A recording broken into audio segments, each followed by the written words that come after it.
tema le cuento que en la Ciudad de México ya se cumplieron 10 años de que se aprobara la interrupción legal del embarazo. Precisamente ayer, la Secretaría de Gobierno local ofreció un balance sobre el tema, pero también habló sobre el embarazo en los adolescentes. Escuchemos. Una de cada 19 adolescentes capitalinas resulta embarazada, cifra que coloca a la Ciudad de México con la tasa de fecundidad en jóvenes de entre 15 y 19 años de edad más baja del país, informó la secretaria de Gobierno, Patricia Mercado. En entrevista previa a la inauguración de la exposición Interrupción Legal del Embarazo CDMX, 10 años de libertad para las mujeres, la funcionaria destacó la relevancia de dichas cifras. Sin embargo, informó que en la Ciudad de México son ya alrededor de 176,000 las interrupciones legales del embarazo realizadas en la última década, a través del sistema de salud local. Esto tras la despenalización del aborto, un derecho ahora plasmado en la Constitución capitalina.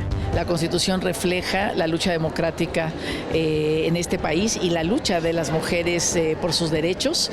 Entonces, en la Constitución ya quedó plasmado el derecho a la autodeterminación, ya quedó plasmado el derecho a una sexualidad libre. Mercado Castro abundó en que las organizaciones civiles feministas han propuesto al gobierno capitalino ampliar el plazo legal para interrumpir la gestación de 12 semanas a 24 semanas, propuesta que subrayó no será abordada este año. Sin embargo, señaló que será tarea de la próxima legislatura analizar plasmarla o no en las leyes reglamentarias de la Constitución.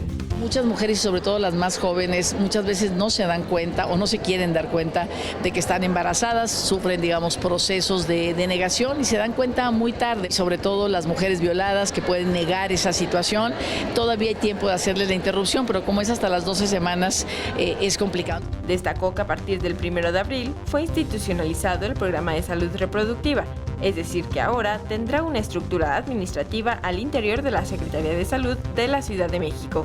Andrea Díaz, 21 Noticias.